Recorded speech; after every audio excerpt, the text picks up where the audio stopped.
And this brings me to the challenge I want to focus on today, one where our Coast Guardsmen are already on the front lines and that perhaps more than any other will shape your entire careers.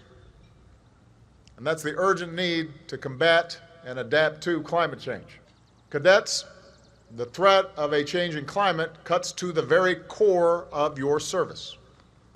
As America's maritime guardian, you've pledged to remain always ready. Semper paratus, ready for all threats. And climate change is one of those most severe threats.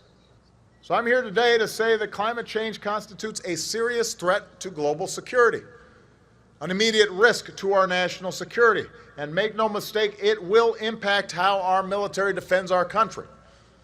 And so we need to act, and we need to act now.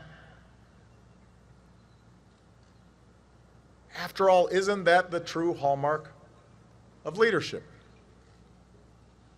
When you're on deck, standing your watch, you stay vigilant. You plan for every contingency. And if you see storm clouds gathering or dangerous shoals ahead, you don't sit back and do nothing. You take action to protect your ship, to keep your crew safe. Anything less is negligence.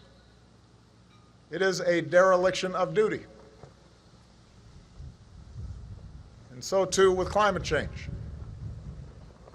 Denying it or refusing to deal with it endangers our national security. It undermines the readiness of our forces. We know that wishful thinking in the face of all evidence to the contrary would set us on a course for disaster.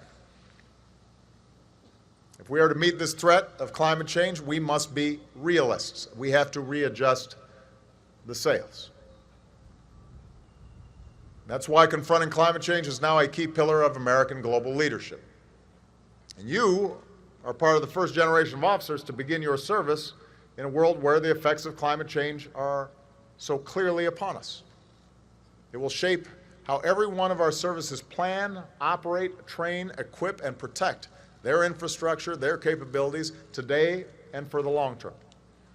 Around the world, climate change increases the risk of instability and conflict. Rising seas are already swallowing low-lying lands from Bangladesh to Pacific Islands, forcing people from their homes.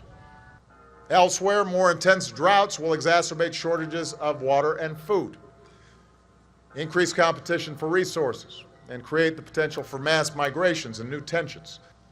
Yet what we also know is that severe drought helped to create the instability in Nigeria that was exploited by the terrorist group Boko Haram.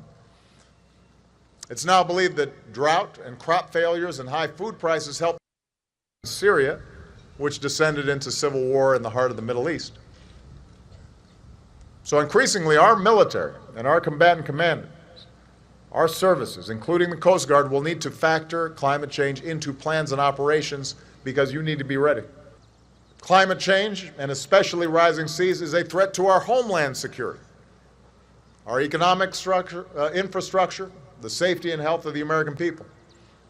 But rising seas and stronger storms will mean more disaster response missions, and we need the Coast Guard to be ready because you are America's maritime first responder.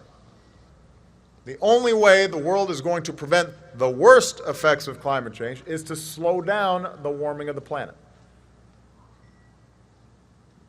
Some warming is now inevitable, but there comes a point when the worst effects will be irreversible and time is running out. And that's why I've committed the United States to leading the world on this challenge.